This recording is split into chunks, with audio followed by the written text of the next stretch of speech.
Que la grâce et la paix vous soient données de la part de Dieu notre Père et de Jésus-Christ notre Seigneur. Amen. Le texte biblique de ce jeudi 12 février 2026 est tiré du livre de Néhémie au chapitre 4 du verset 1 au verset 17. Le thème qui nous conduit est le suivant: invoque le Seigneur qui combat pour son peuple. Prions. Seigneur notre Dieu, nous nous approchons de ta parole avec respect et humilité. Ouvre nos cœurs afin que nous comprenions ce que tu veux nous dire aujourd'hui.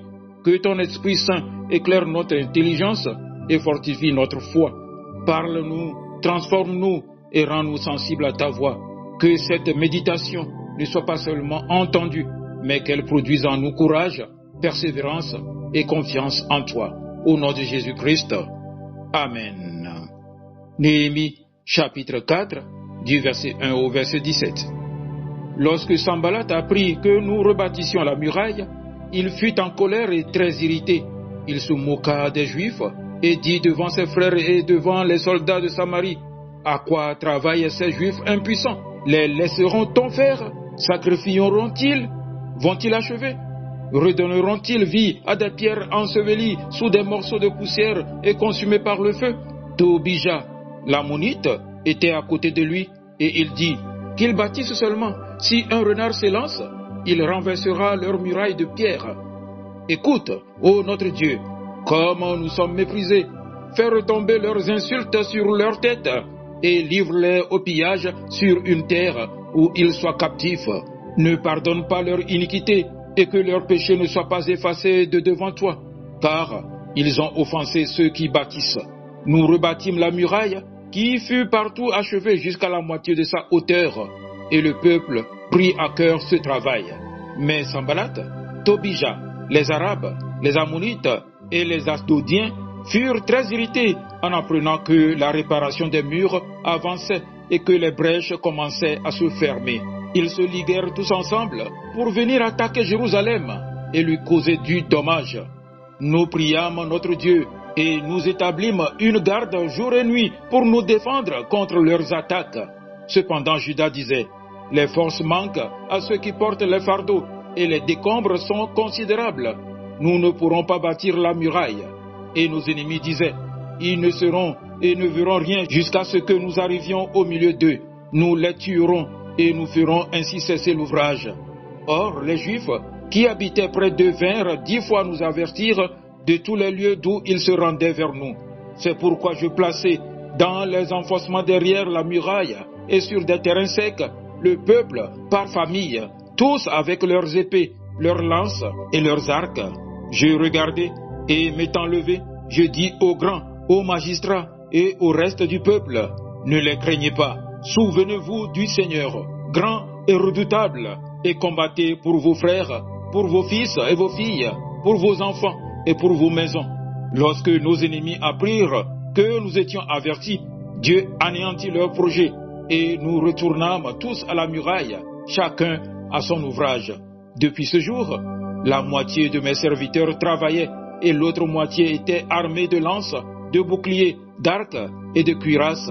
Les chefs étaient derrière toute la maison de Juda. Ceux qui bâtissaient la muraille et ceux qui portaient ou chargeaient les fardeaux travaillaient d'une main et tenaient une arme de l'autre. Amen. Bien-aimés dans le Seigneur, il y a des moments où Dieu nous appelle à bâtir notre vie spirituelle, bâtir notre foyer, bâtir un ministère, bâtir un projet inspiré par lui. Mais chaque fois que Dieu nous confie une œuvre, l'opposition se lève.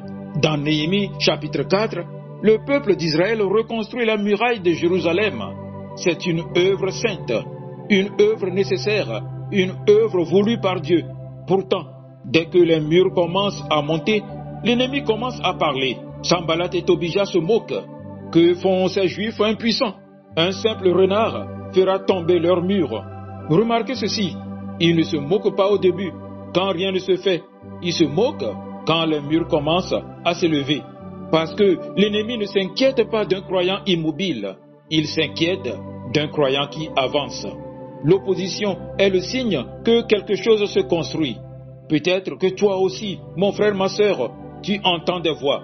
Tu n'y arriveras pas, tu es trop faible, ton projet ne tiendra pas. Ta foi est inutile. Mais écoute bien, les moqueries ne sont pas la preuve de ton échec. Elles sont souvent la preuve de ton progrès. La première réaction de Néhémie, c'est la prière. Face aux insultes, Néhémie ne descend pas du mur. Il ne répond pas aux provocations. Il ne se justifie pas. Il prie. Écoute, ô notre Dieu, quelle maturité spirituelle. Il comprend que le vrai combat n'est pas contre la chair et le sang. Le vrai combat est spirituel. Cependant, bien-aimé, notre premier réflexe n'est pas toujours la prière. Nous voulons répondre, nous voulons expliquer, nous voulons nous défendre. Mais Néhémie nous enseigne ceci. Quand l'ennemi parle, parle à Dieu. Exode chapitre 14, verset 14 dit, « L'Éternel combattra pour vous et vous gardez le silence. » Le silence devant les hommes, la prière devant Dieu. Oui, mon frère, ma sœur, il y a des batailles que tu perds parce que tu veux les mener toi-même. Mais quand tu invoques le Seigneur, le combat change de dimension. Le test d'aujourd'hui nous exhorte à continuer malgré la pression. La Bible dit, nous rebâtîmes la muraille et le peuple prit à cœur ce travail. Malgré les moqueries, ils continuent. Malgré les critiques, ils avancent. La prière ne les a pas rendus passifs, il les a rendus déterminés. Parfois, nous pensons que prier signifie attendre sans agir. Non, prier, c'est recevoir la force pour continuer. Le peuple ne s'est pas arrêté pour discuter avec l'ennemi. Ils ont continué à bâtir. Mon frère, ma sœur, écoute ceci. Ne descends pas du mur pour répondre aux critiques. Reste concentré sur l'œuvre que Dieu t'a confiée. L'opposition devient plus sérieuse. Ce ne sont plus seulement des paroles. Il y a un complot. Il y a une menace réelle. Que fait Néhémie? Nous priâmes notre Dieu et nous établîmes une garde. Voilà l'équilibre spirituel. La foi et la vigilance, la prière et l'action. Invoquer Dieu ne signifie pas être imprudent.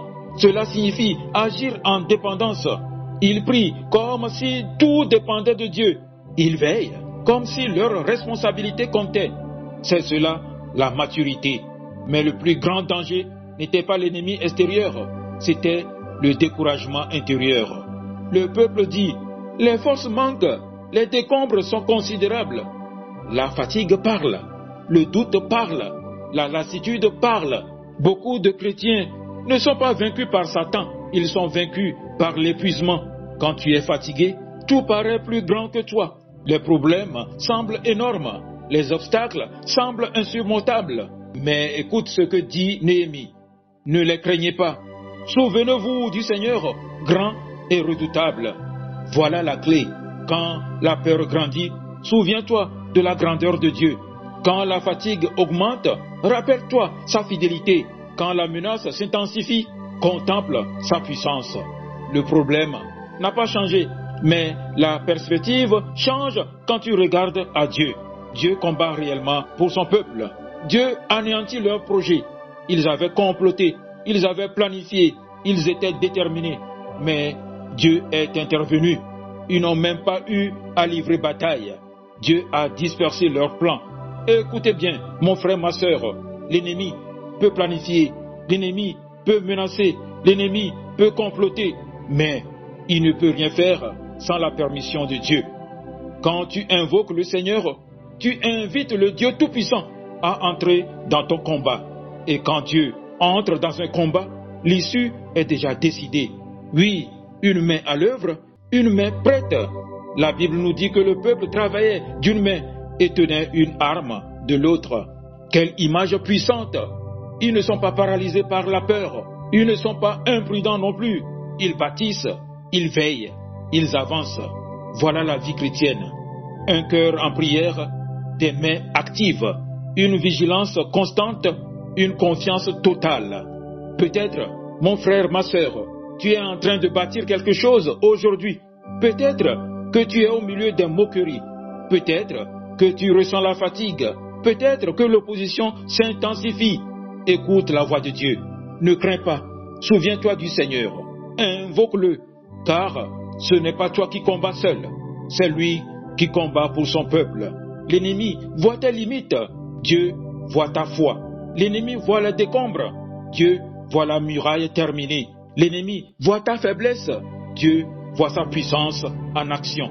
Alors aujourd'hui, ne descends pas du mur, ne lâche pas l'œuvre, ne te laisse pas intimider.